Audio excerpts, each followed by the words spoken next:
the providers that are still around 5 years from now are going to be the providers that patients choose. And they are going to be chosen based around whether medical providers have made an active investment in becoming trustworthy. You have to earn a person's trust. And that is what the Irreplaceable Provider Method is all about. Meet Shawn Gibbs, founder of GIV Gowns. We explore why dignity is more than a feeling, how trust transforms healthcare, and why the smallest details can have the biggest impact.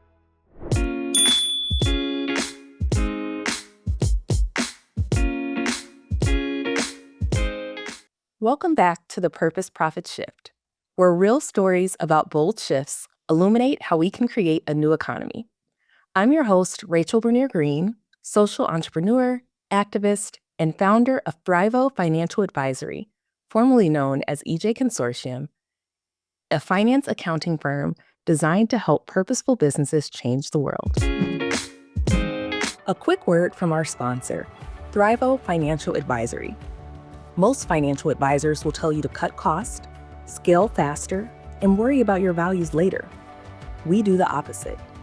Thrivo helps purpose-driven founders build full-spectrum stakeholder wealth, the kind that pays your team well, funds your mission, and still leaves room for you to thrive. If you're ready for advising that actually fits your values, visit jointhrivo.com.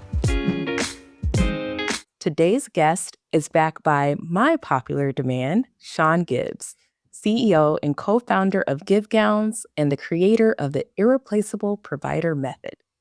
Last time, we talked about why a medical gown can be a barrier to care. And today, we're going one layer deeper in what it actually takes to be the kind of provider patients choose in an era where they finally have more choice. So, Shawn, welcome back to the Purpose Profit Shift. And before we get into anything else, I just wanted to thank you on air because after our last conversation, you sent an amazing GIV gown to my son.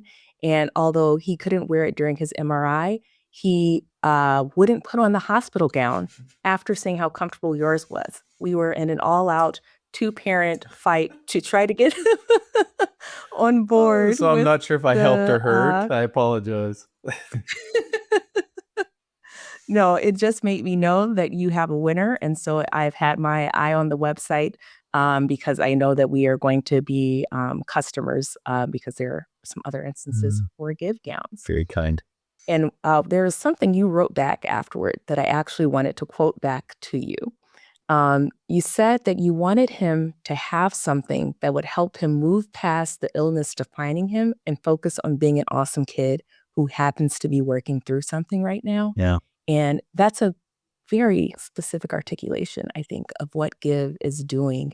And I'd like to start there about how you clearly see the patient and the human around the patient in this work, both with the GIV Gowns and the Irreplaceable Provider Method. I mean, clearly, if I'm writing in the emails, I feel passionately about it. But just having been on all sides of this, Rachel, from the provider side to being a dad, right? I'm a parent. I have 4 kids. I'm the husband. I'm the son. I've been the clinic starter. I've played all these roles, and it is such a psychologically important aspect of this work, both with GIV and with the Irreplaceable Provider Method and all that whole architecture that we'll get into. But being able to help somebody distance themselves from the disease state is incredibly powerful. And it's one of the reasons why GIV Gowns came into fruition in the first place, because there were so many people that I noticed that they would say things like, when I have to wear one of those, I feel sick. When I am in the hospital and put on a hospital gown, I feel sick. And you can imagine that. We've all been in them. And it's kind of this admission of like, oh man, I am not in a good way if I have to wear one of these things. And but in creating GIV Gowns and in giving them to people, and one of the things that I wanted to do as we get into this is just share some of the things that people are writing to me and just what people are saying about their experience with GIV Gowns, so people can start to see and feel this momentum that's generating and how people are starting to say, I'm not my disease. right? Mm-hmm. I'm not my disease. I'm not my illness. And if somebody can put on a physical token of something that says, hey, wait a second, I don't have to be Shawn with leukemia. I don't have to be anybody. I don't have to be Tommy with sickle cell. I don't have to be that. I can be Tommy without sickle cell. I'm just Tommy. And I happen to be working Mm-hmm. through sickle cell. Those are two very different things. And one of them leads to much different outcomes. So I'm so glad he was able to see that, even though now he fights you on McDowell. Well, I don't think he's ever been a fan of the hospital per se.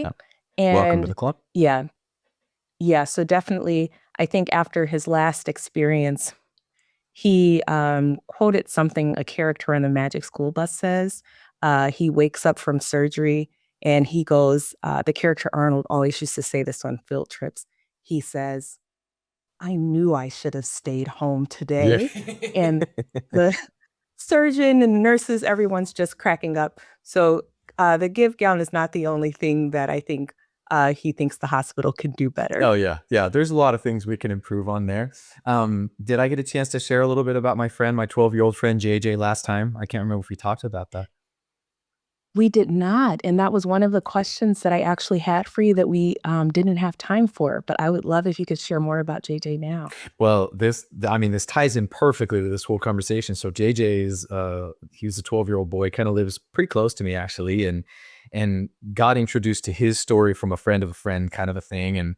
And as part of our Give Back initiative, we always love to find opportunities where we can interject ourselves into the lives of people going through hard stuff and say, if there's an impact we can make, we want to make it. And he was on a lacrosse team, and he had been recently diagnosed with leukemia. And we said, man, what is he like? What is he into? And we found out he's a lacrosse guy. So we made him a give gown that mimicked his lacrosse jersey and had his number on each shoulder. And it said Team Oh, I JJ on love it, and had that. all of his buddies sign it and everything. And so that's what he took with him to these appointments. And when you can take somebody that now says, when I wore my gown, I don't feel sick. That for a parent, that changes the entire landscape of what you're dealing with, because it's terror and it's fear and it's all these negative emotions when you get you yourself or your child especially diagnosed with something that can be really scary. And to have them coming at this from a positive angle and saying, hey, I got to go get my infusion, or I got to go do my MRI, or I've got to go get my blood drawn. And it's, sweetheart, grab your gown. And just gown over the shoulder, we get in the car, no fighting, no bartering. And all of a sudden that terror and that fear just like, okay, they're okay. And they see themselves as a lacrosse player. They don't see themselves as like, oh, I'm the bald kid with leukemia. They don't vision themselves that way. And when your children don't envision themselves that way, and if we don't envision ourselves that way, man, that is a massive impact on the outcome of that disease state, because it's going to be more timely when Right. you go get your blood draws and your infusions and your exams and your screenings and whatever it may be. Now you're engaged in the process, right? You're feeling Yeah. empowered and like, yeah, I'm going to take this on. Like let's go. Let's get after it, as opposed to being the one on like the fearful side. And I'm just going to avoid it and I'll push it off. It's probably not that big of a Yeah. deal. Those are two very different disease states. And that's everything that I keep getting back from people. It just resonates with that over and over of just, I love how this makes me feel and confident and empowered. And those are words that you don't get with today's traditional medical gowns. When you ever hear somebody say, I love this thing, I feel so confident, like those two do not coincide, right? So having an army of humans around this planet that can go into a healthcare experience feeling confident and engaged and empowered, I don't even need studies to back that tell me how that doesn't improve outcomes. Right. And there are studies to back that the way somebody feels is dramatically going to change the outcome of whatever they're doing. But even without that, we just envision ourselves in, I've been in a hospital gown, traditional hospital gown, and putting this on, yeah, I would be way more apt to go in and get that physical I've been putting off, or that skin check, or that mammogram, or whatever it is. It's a snowball of positivity when you can disassociate yourself from your illness. Yeah, and then you add on to that the aspect of, comfort and choice, and I know we're gonna talk about choice a lot, just knowing that you were able to choose this aspect of your care, and I was even, I was looking at the website earlier and just even though it's a small thing, I always have hated, like, how gowns are just wide open in the back, and before I even go into an appointment where I know I'm going to have to change into a gown, I'm already thinking, this is going to be annoying and I'm going to have to hold this shut this way. And just to be able to go in and say, hey, um, I'm comfortable. I chose this and I don't have to start having anticipatory dread before I even get to whatever the procedure is. Yeah, and to assume that you're the only one that's had that experience, it's not real. We both know that. I've had a billion people now reach out to me, but I've seen that in clinical practice over 15 years. I so many people, and to think that going into an exam or procedure, whatever it is, with that trepidation, to assume and think that that is not going to affect either the quality of what you're doing or the timeliness with which you do it. Like, of course, if I Mhm. know something's gonna be terrible, I'm always gonna go put it off, right? Like, Yes. tax time. They need those documents. I don't want to send those in. Like, that means I have to do something, right? But Right? yeah, to your point, when you know and you've had an experience where I know I'm confident, I know I'm covered, I know I'm comfortable, I know that I trust these people. Um, Right. and trust is another thing we'll talk a whole lot about. But when that happens, you're going into that knowing that that is going to be your interaction. People Yeah. don't miss screenings after that. They don't miss appointments. Because they're choosing it. Like you said, I'm empowered. I want this. I'm taking my health head on. Yeah. Taking it, I'm in control of my health. Yeah. So powerful. And so before we get into deeper into the framework, I have one last question that is coming to mind about the give gowns because the last time we spoke, you are headed into like a 45-day intensive sprint because you guys are have a new direct to consumer strategy. And so I would love to hear an update about what actually has happened, what surprised you about it, and how close are we to being able to go on the website and order our gift gowns? Well, I'm so glad you asked. I was doing final reviews of the website before we hopped on this podcast. So we are inches away. We're hoping to launch by the end of the day. So by the time this podcast goes live, we should have weeks. Phenomenal. Yeah. So, yeah. So we are, almost at 0 hour where we're going live, and Rachel, honestly, it came at, we originally went into the market business to business, right? We were going to the hospitals and providers and things. And the great part about that is everybody that we go to, I went to an appointment at an OBGYN office right down the street, right before I hopped on this call. I've never talked to anybody that has ever said, I just don't see it. I don't. Mm-mm. Mm, Everybody in that office, we did a lunch with 30 people, doctors, MAs, admin staff. Everybody's like, what am I looking at? This is incredible. How do we get these things? It's just a slower process, and having to lean on, and I kept getting so many LinkedIn messages from different social posts of like, what if I want one? Like, what if I want one for my grandma, or my friend just got diagnosed with breast cancer? I'd love to get her one. Or there's a baby shower. I'd love to get my friend one. Or my husband's going in for a colonoscopy and he hates those gowns. Can I get one of these? It was too overwhelming, and overwhelming in a good way. It was too overwhelming to say, I can't keep this to myself anymore. I just, it feels selfish, because everybody deserves dignity. And if yes. that's resonating, then we're gonna bring dignity to everybody. And so, yeah, we're going to launch hopefully by the end of the day. If not today, it's going to be this week for sure. So by the time this goes live, we will have been out there. So really excited. Well, that's fantastic news. And we will definitely have the website linked in the show notes so that people have the opportunity to go check them out. And then I still have the site up, so I will just pop back over there after we finish recording. That's awesome. So, one of the things that we didn't really get a chance to dig into last time was the Irreplaceable Provider Method. And you've described it as your framework for helping providers become the kind of providers that patients choose.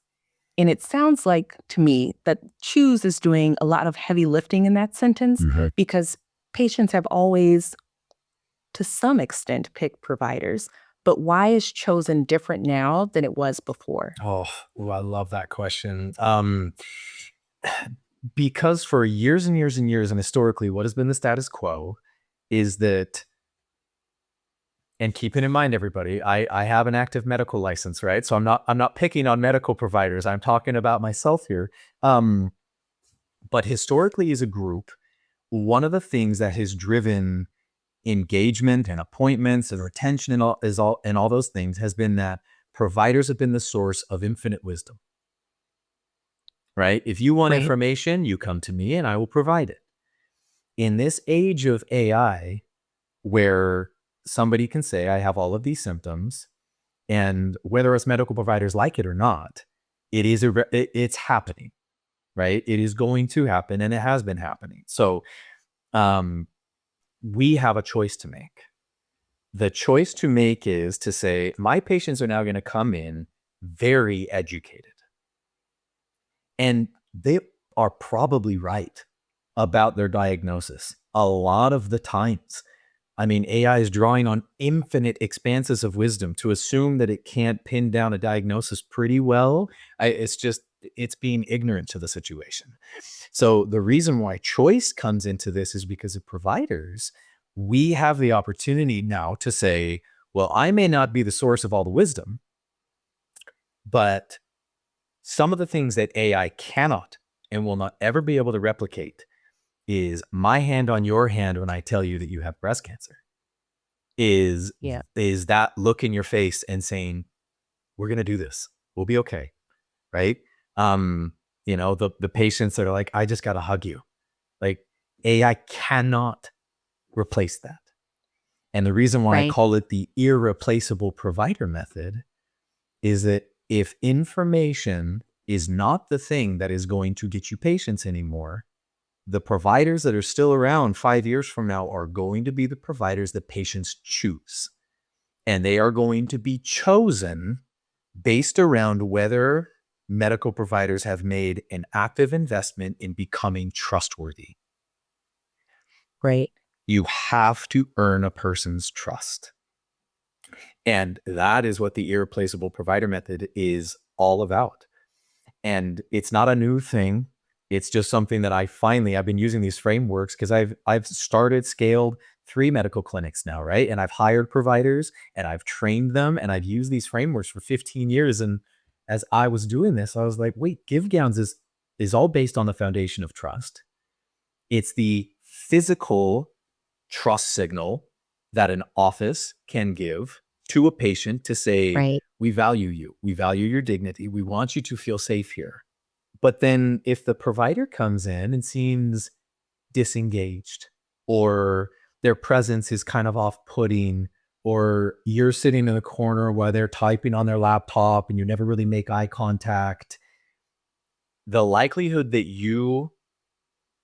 that trust, that whole kind of trust baton was never taken, right? Even if they implement Give Right. Gowns, there's this aspect in there to say, well, I love these gowns and I feel great in them, but I wasn't super in love with the provider that I saw. They didn't even really look at me.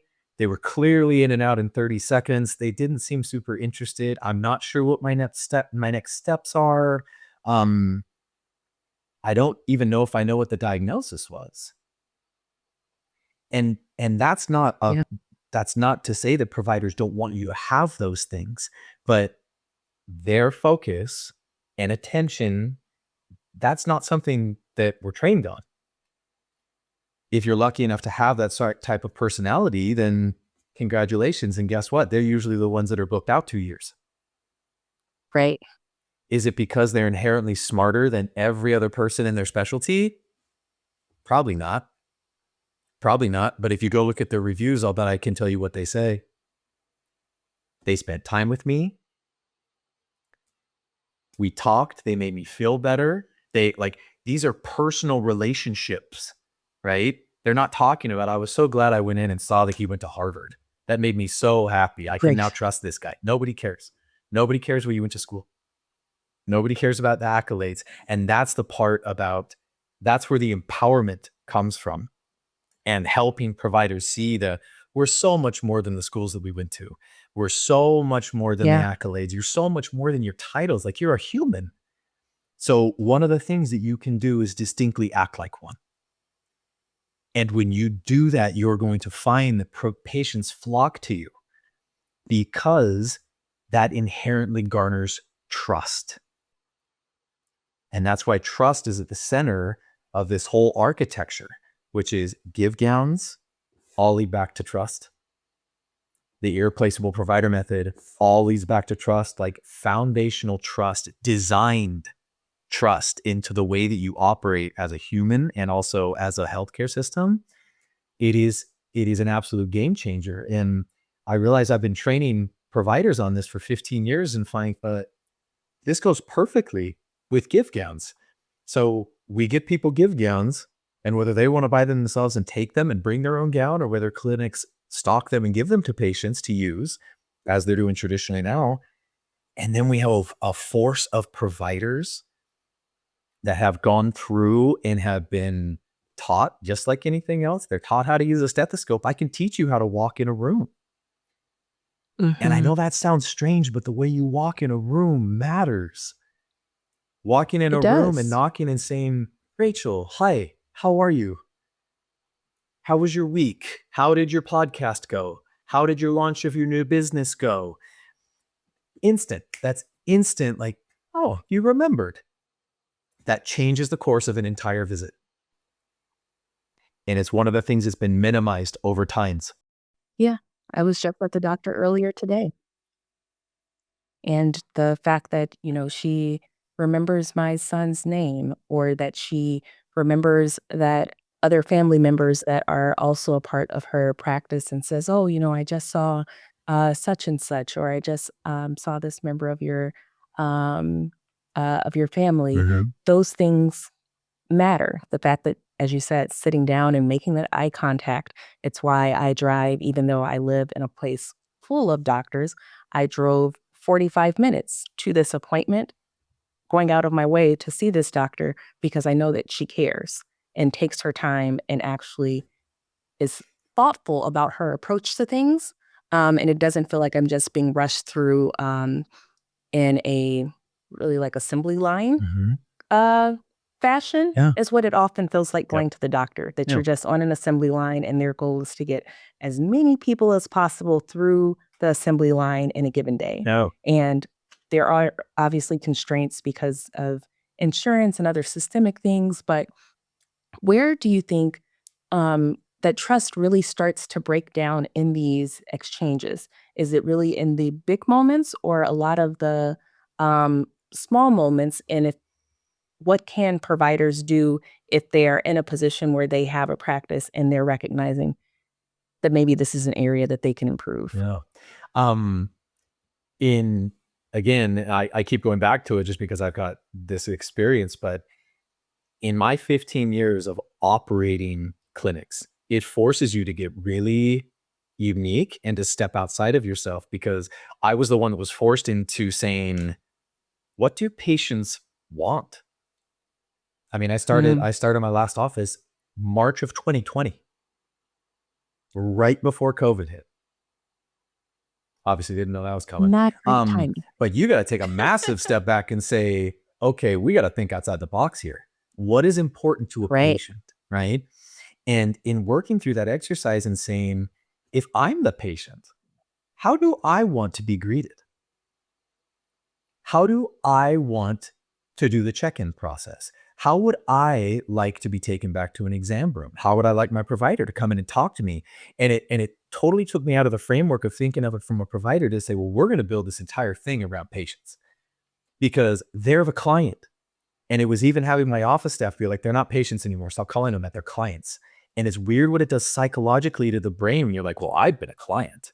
I've been to a hotel and I've been treated poorly and I didn't like that. And all of a sudden you start thinking about it from the experience side. And one of the things, to answer your question in a massive roundabout way, because I'm really good about that, is trust is earned, at least the initial part of it, before the provider ever walks in. Before the provider ever walks in that room, patients are looking around and they are saying, do I feel respected here? Do I feel like they care about me? Do I feel like, to your assembly line comment, right? Do I feel like this is somewhere I would want to come back? Do I feel dignified? Do I feel overly exposed?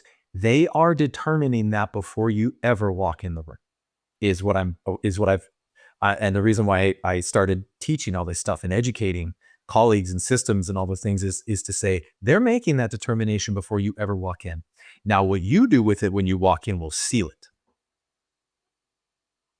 If you walk in and you're dismissive and you're looking at your computer and you're doing all the things, they're like, I'm out. I'm out. The girl up front wasn't nice. It took forever to get back. I was asked 18 times what I'm here for. Isn't that in the chart? Like, did you look at my chart? Why are you asking what I'm here for? Like, the MA asked me that, the front desk asked me that. Now you're coming in and asking me that. Like, but that trust is garnered, fostered, started before patients ever, or the provider ever walks in. And that is where, and that's why we call GIV Gowns a physical trust signal. Because if you start that visit with, here is this, I want you to put this on. And it's a physical token that somebody can put on their body and say, okay, this is a great start. I'm liking this. This is comfortable. It fits me well. I'm not exposed. I'm trying to decide if this is a gown or not. Like, what am I actually wearing here? And then you have a provider that comes in and takes that trust baton, right? And is able to run with that. That changes outcomes. And all providers that reach out to me and systems that reach out to me, and they all want to talk about outcomes. And I always have to reverse engineer it and say, well, you want outcomes. Why did you just pour $20 million into like expanding this massive waiting room? No one cares. Nobody cares about your waiting room. I mean, take the example of the provider that you went and saw. If she was in an older office that wasn't super nice and fancy, it wasn't super ritzy, but you know the experience that you have when you go see her, how much does that environment truly influence your decision-making over the person that you're going to talk to, the way that you're treated, the way that you're communicated with? Like, there's things that matter and there's things that just don't.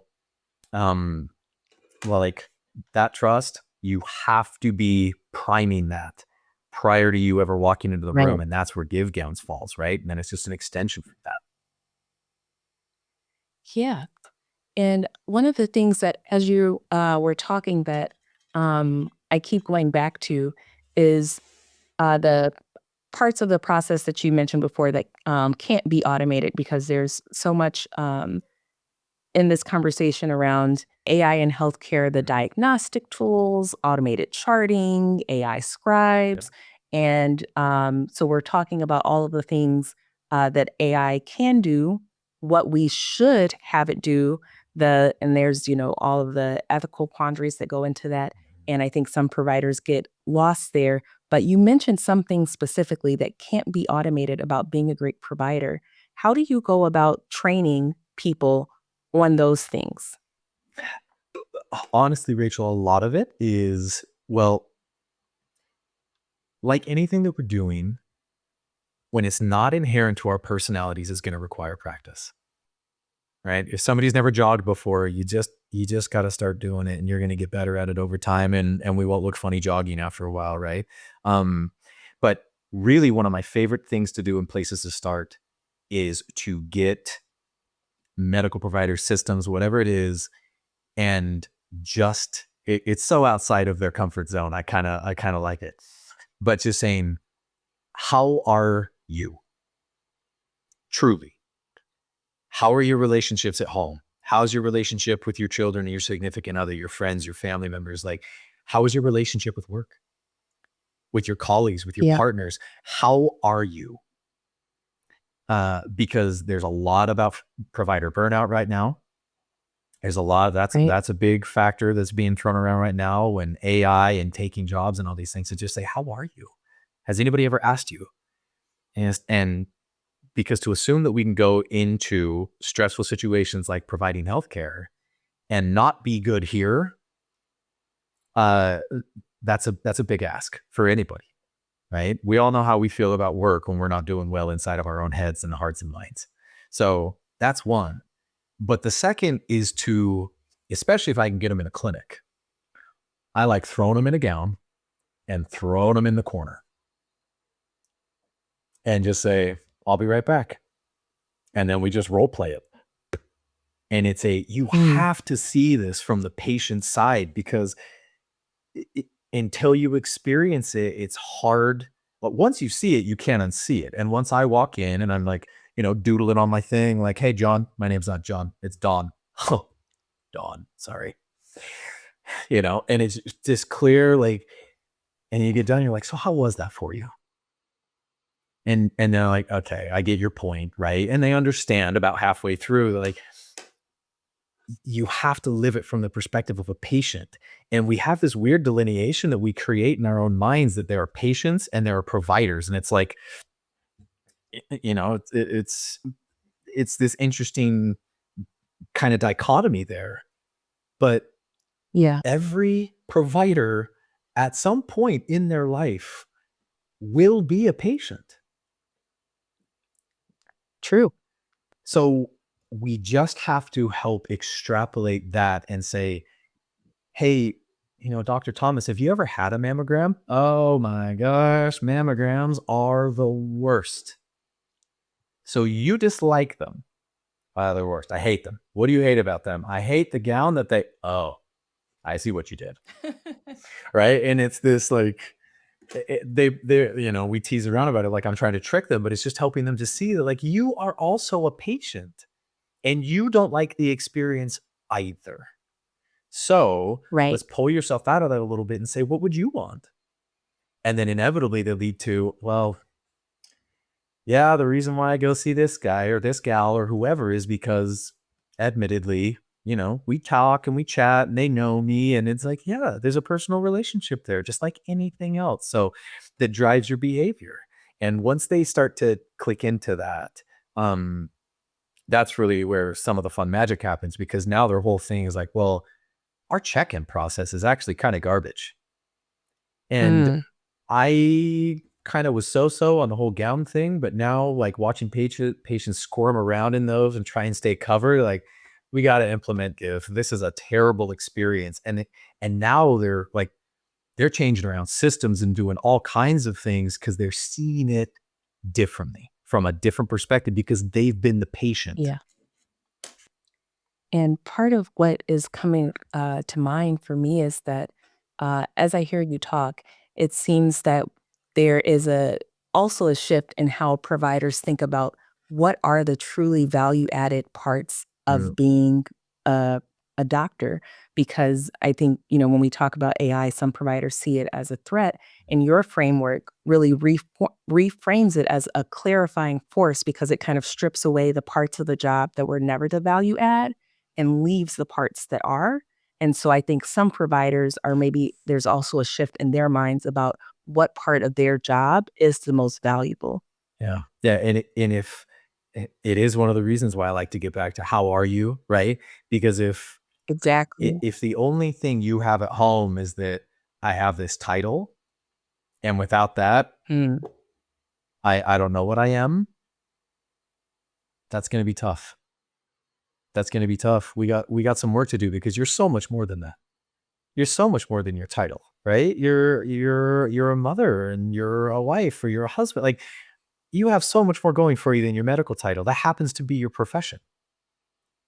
Right. but you've got to get okay with who you are inherently, and then you're able to look at AI as like, okay, this actually is very efficient in certain, like, now I can look at it as a clinical tool.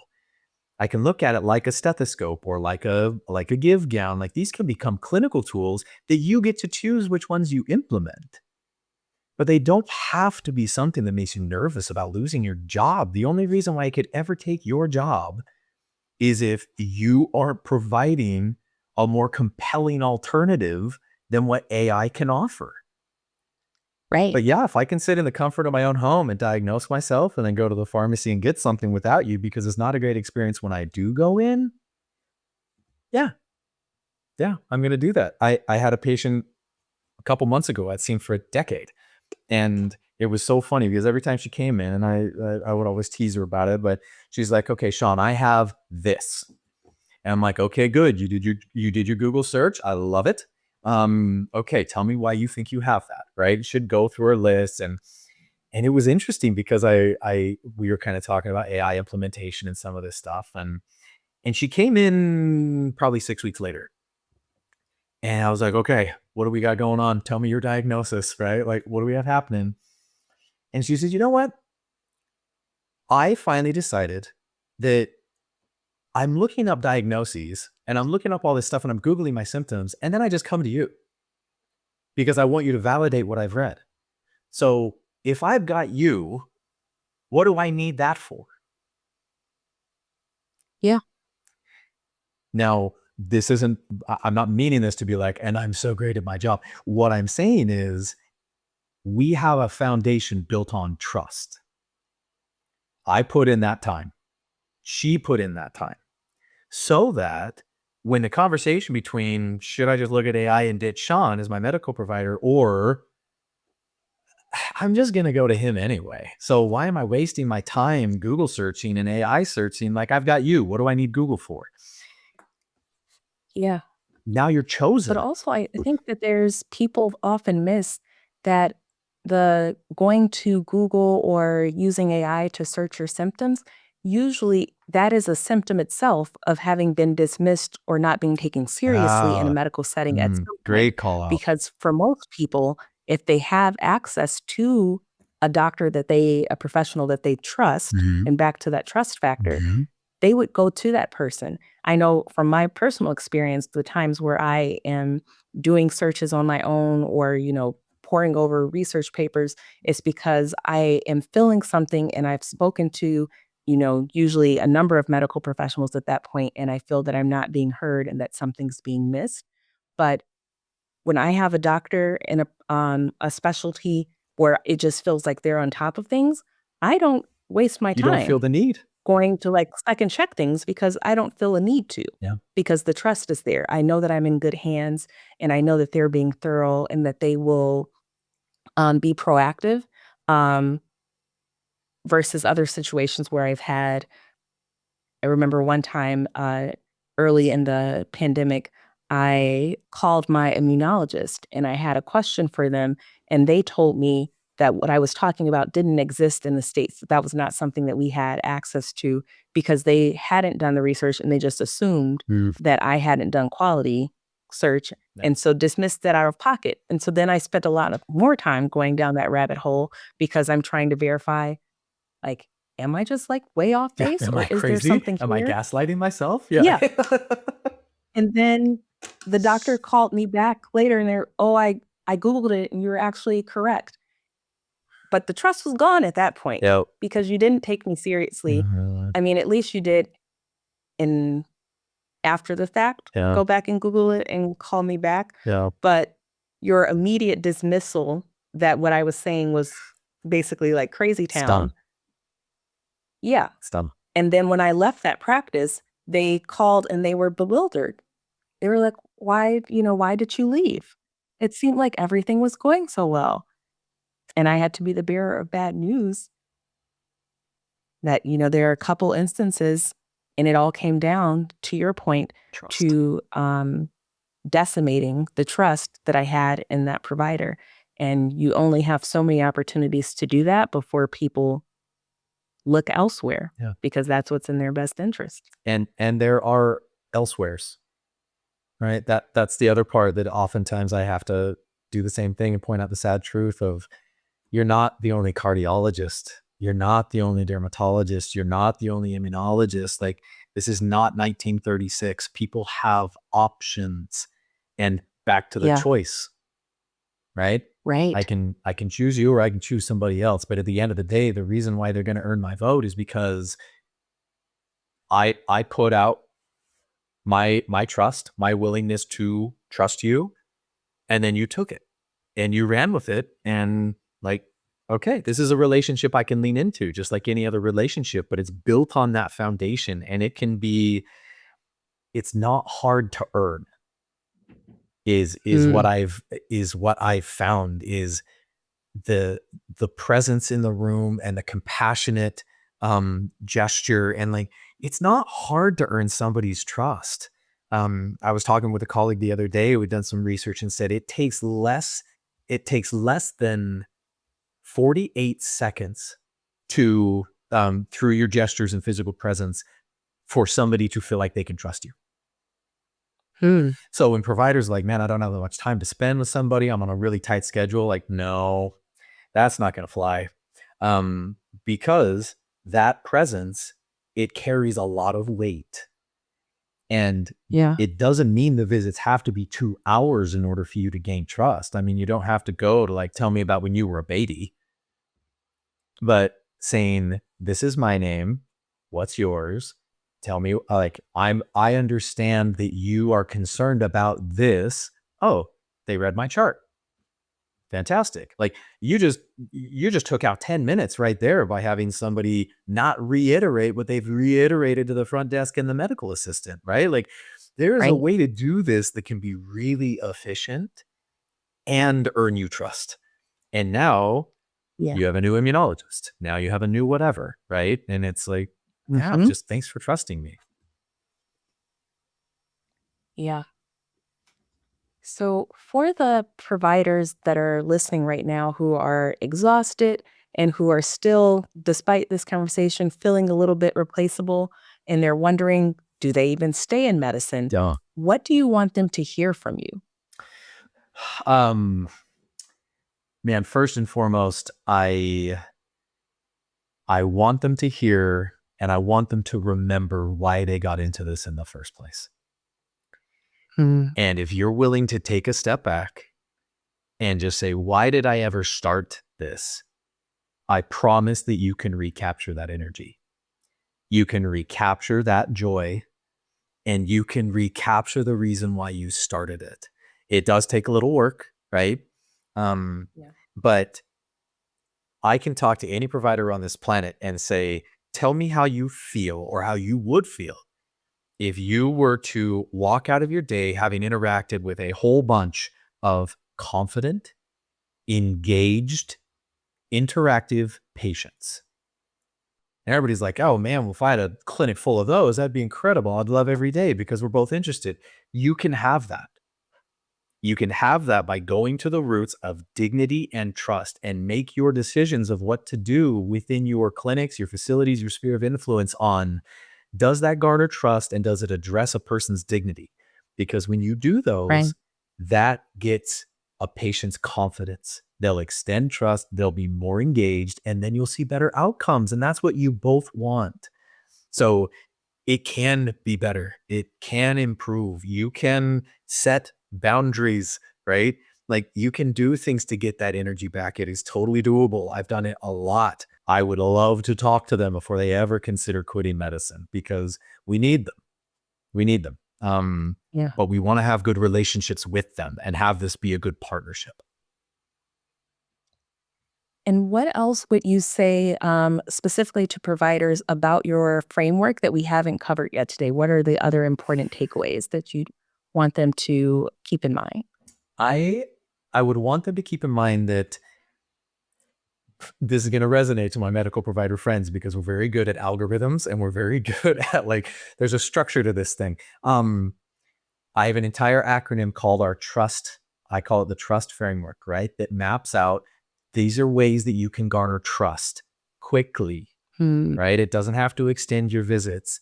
The entire patient and clinical experience architecture that I put together, it's a diagram. It's on, I have my own website that just maps out all of these frameworks. It's just ShawnGibbs.com, make it easy. But all of those are there for you. Go look at those, engage with them, just see how that feels to say, if I put trust at the center of all my interactions, what are the eventual outcomes? And everyone wants outcomes. And I call it I call it the engagement cascade, but it's if you want outcomes, here's the stepwise approach to be able to get those. And you can't have outcomes with putting in no effort. No, that's, can't buy a car or can't have a car without buying it, right? But Yeah. I itemize it out and try and make it easy to understand and to read. And yeah, are they introductory principles? For sure they are. I dive deeper with people all the time, but there's information out there that can get you started. And then if you want to talk more, I'd love to talk more. I'll talk you out of leaving medicine. Easy.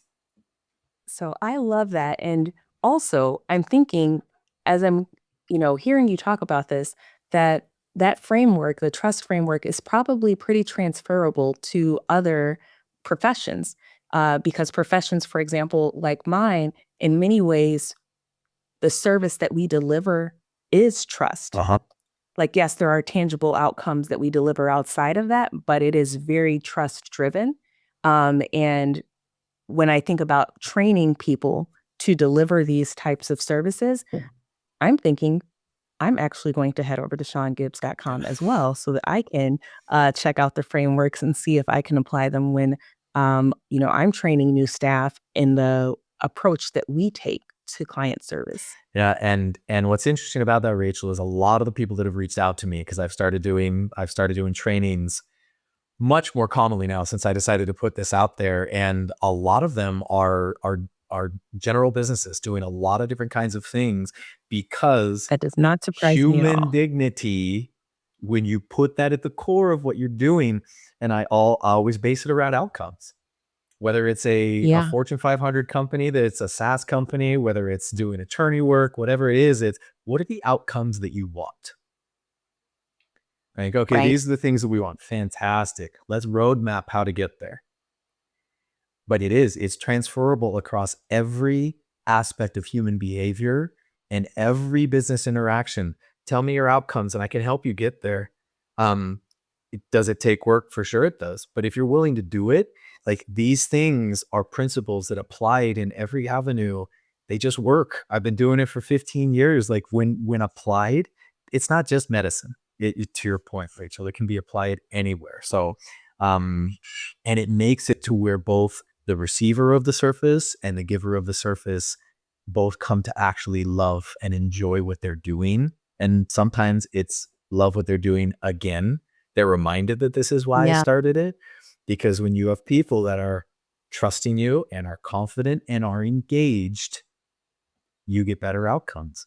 And who doesn't want to Yeah. interact with somebody that doesn't carry those similarities and traits? Like, I always want to engage with somebody who's just as engaged in the conversation as I am. We talked about that before we started. And that leads to a positive outcome. And now we have this amazing podcast interview, and lives are touched because we're both equally engaged.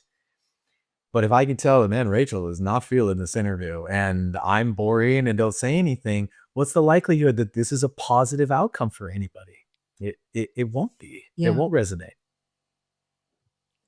And that's so critical. And I hope that people listening really take that away, that these skills are transferable, but also the having the focus on outcomes, having the focus on what we as humans do that can't be replaced by technology, Mhm. and really getting to the core of what the true value that we add to our relationships with our clients. Um, that these are things that can help to differentiate, which is crucial for small and medium-sized businesses, that these are things that they can do to differentiate themselves, and take a leading edge on these behaviors and on building relationships this way and focusing on the outcomes, uh, which you would think should be common sense, but it's one of those things that I think is not so common sense. Yeah. And it gets lost. right? It gets, because the Yeah. problem is we all start off with outcomes. And sometimes there's good roadmaps and sometimes there's not a roadmap at all. But even when there is a good roadmap, Right. oftentimes it's coming in and saying, hey, I was under the impression that this is the outcome that you wanted. And it's like, man, in the hustle and the bustle of the day and the things, 3 months went by, 6 months went by, a year went by, and we forgot why we did this in the first place. Right. And We so were even just though staying busy you're just doing the staying, next most important, actually, next most urgent thing, yeah, not most important. exactly. Like what's in my face today? Let me hammer those out. Another day gone, and before long, yeah, it's a year later. And like, I thought you said what you really wanted. You started this company, or you did this initiative, or whatever, to get this. Like, yeah, and it they forget. They forget the reason why they started in the first place. So yeah, I love starting with outcomes because everybody's passionate about it, right? Yeah. I want Rachel to have the greatest podcast in the history of the world. If that's the outcome, it's how do we get Rachel there? And it's like, well, let's get to the root. We got to go all the way back to say, let's start with how are you? How are your relationships? Where do you feel like you don't feel comfortable extending trust? Where do you feel like you're not Yeah. receiving trust? And we got to hit those hard, because as soon as we mop up that mess, then you're confident and so are the people you're interacting with. And that leads to engagement and that leads to outcomes. And then the outcomes are kind of like, it's almost the afterthought of like, well, yeah, it worked. I mean, we did the work to get the outcome. Of course we got the outcome. It's like, do you hear yourself right now? A year ago when we were talking, you couldn't imagine a world where you got that outcome. And now you're like, well, of course we got the outcome. It's like, but that is the power of reverse engineering the thing and saying, give me the dream. What do you want from this? And like, okay, let's do the work to get there. It's super doable. But let's make the outcome inevitable. Yeah. Let's make the outcome inevitable. Dignity and That is trust, friend, powerful. every time. Every business relationship, if there's dignity and trust addressed, we'll get to the outcome. That's inevitable. Yeah. And I think that especially it just cuts through, as you said, that it just cuts through so much clutter, because I think we get so much noise every day telling us that we need to focus on this and then we need to do this other thing and this other thing and this It's other thing. exhausting. But really it is exhausting, right? It's exhausting. That there are some foundational things that if we can keep those front of mind, it not only helps us to make decisions, which is so valuable in and of itself, but it also paves the way for us to focus on what's most important. So we're actually chasing those outcomes, moving toward the outcomes, and not just keeping ourselves busy with, whatever the Stuff, latest minutia. noise is telling us. Yeah. Mm-hmm. Yeah. Like, I guess I got to use this new AI tool. Like, well, you can, but it's just a tool. Is that the outcome that you want? What's the outcome? Like, what do you want it to do for you?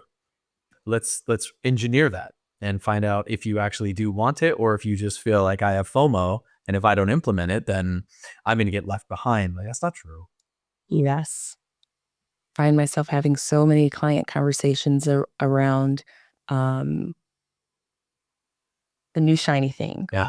whether it's AI or uh, launching a new product or a new service. And we're always coming back to, why did you start this company? Like, what are the outcomes that we're chasing? Does this actually move us closer, or is this just another fun thing to do? Yep. Because so many people end up just doing things that seem interesting at the time, and there's not really any clear correlation between that and what they originally set out to do. And then they just look up frustrated and exhausted, Yeah. saying, why am I not where I want to go? Yeah.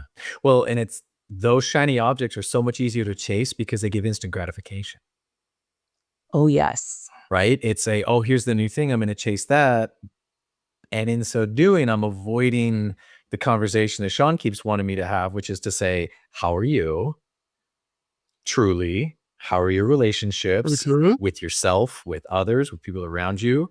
How are you? Do you feel like you're giving trust? How do you feel like your trust is being received? Like, that's work, right? And so it's so much easier to be like, man, I'm so busy. I'm so busy. I've got this and this and this and this and this. None of those are driving outcomes. You're just distracted and it makes you feel Yeah. like you're doing something. And at the end of the day, we're just, okay, Right. we'll talk in 6 months when you're ready to get back to the reason why you started this in the first place, and we'll tackle it then, right? So yeah, Yeah. 100%. The shiny object thing is very real. And I see it within medicine. I see it outside of medicine. It's so easy, especially because there's a new tool that comes out every day. There's a new AI engine. There's a new thing. Like you could get lost in that for decades. But there's a lot of companies that came around before AI was ever invented. Like there's a way of doing things that is time honored and tested, and like we don't have to get lost in the scariness of the tsunami wave of AI. It's let's determine our outcomes and stay on the path to get there, and we'll be okay.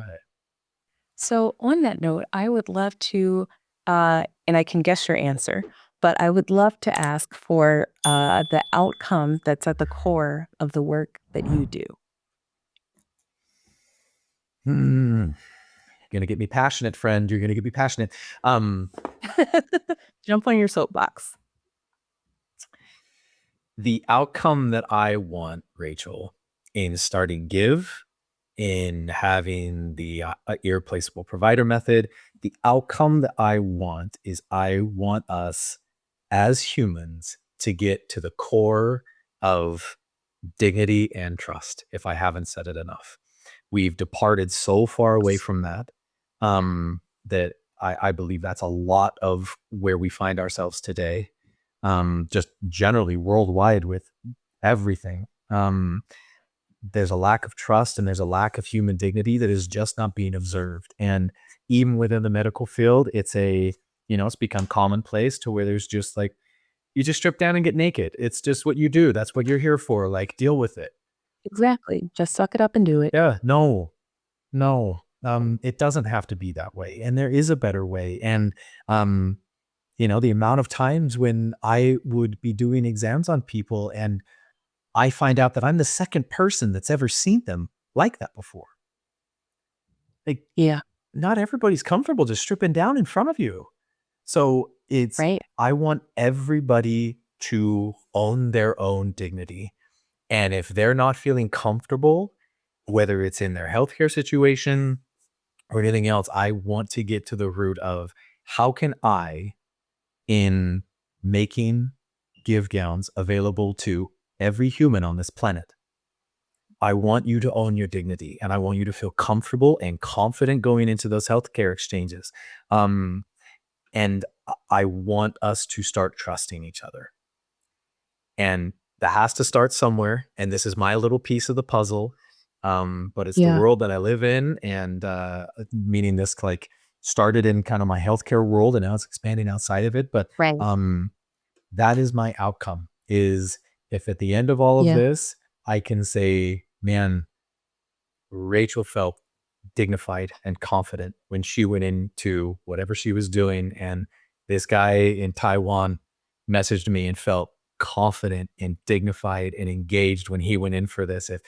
If I can get that, and I've got a whole thing that we keep running out of time because I talk too much, but just Not talk too much. in Just talking just the right amount. in the amount of just these testimonials that are coming into me and saying, man, if I would have had this, I would have caught that earlier. Yeah. If I would have had this, I wouldn't have had that. And I wouldn't have been scared. And I would have taken my whoever in sooner. And I would have made sure my mom was more comfortable in that rest home. And my son would have had one of these and he would have been more excited about going to his appointments. Like that is so powerful. And that's Yeah. my outcome, is I want to get 8 billion of those in my inbox because every single Yeah. person on this planet has been touched by it. Like that is my outcome. And that's why I'm doing all of this, is I want 8 billion LinkedIn in messages that just say, I've tried it, I love it, and it's changed my experience. Then I'm good. That's the outcome I'm going for. Small goals, right? Just small goals. And I love that outcome really plays into the better patient outcomes as a result of it. And so it's a powerful outcome in and of itself. And it can make a catalytic difference in people's lives and the lives of everyone around them. because if someone's going in and they catch something earlier and it changes the trajectory of that disease progression, or they are just in a more psychologically safe place and feeling empowered when they're going to those appointments and it changes their outcome or their prognosis, like those are powerful things that change lives. And so you said it passionately, but you also toot your horn for Oh, you oh, that it is such a powerful and transformative and life-changing thing that you're trying to achieve. it's I had a week ago, Rachel, my mom called me and she was diagnosed with breast cancer, actually. I'm sorry to hear And that. well, no, thank you. And I share that because she both made me sad and made me happy all at the same time, because she called for two reasons. First reason was, honey, I just want you to know this is the diagnosis and what's going on. And can you help me like kind of navigate this? Because I've been in the medical world, right? So that was one. And Right. she wanted to talk to her son and, get some love and support and compassion and encouragement, right? And the Yeah. second thing she asked me, Rachel, was, when do I get my give gown? And I was like, Mom, you get 1,000 give gowns. Like, what are you talking about? I'll give you a Right. give gown Don't anytime. even have to But ask. I did. I kind of took a step back. I was like, Mom, why did you ask that?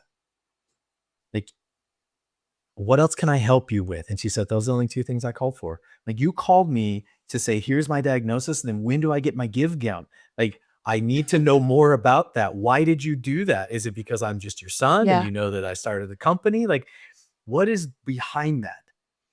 And she's very arthritic. She has rheumatoid arthritis. And so her hands don't work great. And I've had her as a model, over the last 3 years before ever going to market. And then my dad is blind. So I wanted solutions to where, I mean, even with completely functional hands and eyes, I can't tie those silly ties of common day medical gowns behind my back. Right. But that's why we implemented magnets into the fasteners, is because it was something that Right. both my mom and my dad could do, both in front and in back. So she's modeled, I'm like, Mom, try this version. What do you think of that? And she's done it for so long that she said, I know how I feel when I put on a gift gown and I'm not going into an appointment without one. That's my own mom. And that, I mean, if that's not enough to drive my behavior, I don't know what is, right? And so we got her a give gown and she's getting all of her stuff and she's going to do great. We caught it early, but thank you for that. But anyway, I don't share that to, garner a bunch of, like, let's talk about me a little bit, but it's more to just express when you address human dignity, you feel Yes. differently, and the way you feel matters. The way you feel matters, and it changes behavior. And she walked in and she got pictures, of wearing her give gown and going to getting her MRI, and she's smiling and feeling confident with a breast cancer diagnosis, right? Like, there is a different way to do it. Yeah. And that changes outcomes and behavior and the whole process of it. And so anyway, thanks for letting me share that a little bit, but it just resonated as we were talking about what are the outcomes I want. Like, I want that. Yeah. I want everybody to No, feel like thank that. you so much for being willing to share that. I think that that really is a powerful way to kind of wrap up our conversation today, because it really illustrates everything that we've been talking about in theory and kind of brings it home Yeah. to an actual person, an actual experience, and really just kind of grounds us as we leave this conversation Yeah. with these are real impacts, and that you choosing to do business differently instead of just going with the status quo can actually transform people's lives. Huge. Very much. Rachel, thank you so much. Thanks for having me on again. Oh, thank you so much for coming back. This has been great. And I'm so excited to share with the audience. We'll have in the show notes both the Shawn Gibbs website and the Give Gowns website. New Since when website. this episode goes live, people will be able to go check out because I was on the site and I could pick my color and my size, but I couldn't check out. And so I was like, I'm going to ask him as soon as we get on. Just wait 24 hours. You'll be able to do it. It's coming. Yeah, take your time. I'll keep checking back. And for everyone listening, that's Shawn Gibbs, the CEO and co-founder of GIV Gowns and the creator of the Irreplaceable Provider Method, proving that dignity is just the doorway and trust is the room you build behind it. If you're a healthcare provider who wants to be chosen, and not just the healthcare provider, but any service provider that wants to be chosen and not just scheduled with, look up Shawn's work on the Irreplaceable Provider Method. And if you want to bring GIV Gowns into your own life or your clinic, head to givgowns.com. And with that, we are signing off and wishing you all the best. As always, if this conversation resonated with you, here's what you can do. Subscribe to The Purpose Profit Shift wherever you listen to podcasts. We've got episodes dropping regularly with more visionary founders and changemakers who are reshaping how business gets done. And if you found value in today's episode, leave us a rating and review. It helps other values-driven leaders find us. Until next time, keep leading with intention, scaling responsibly, and building businesses that matter. I'm Rachel Brunier Green, and this is The Purpose Profit Shift.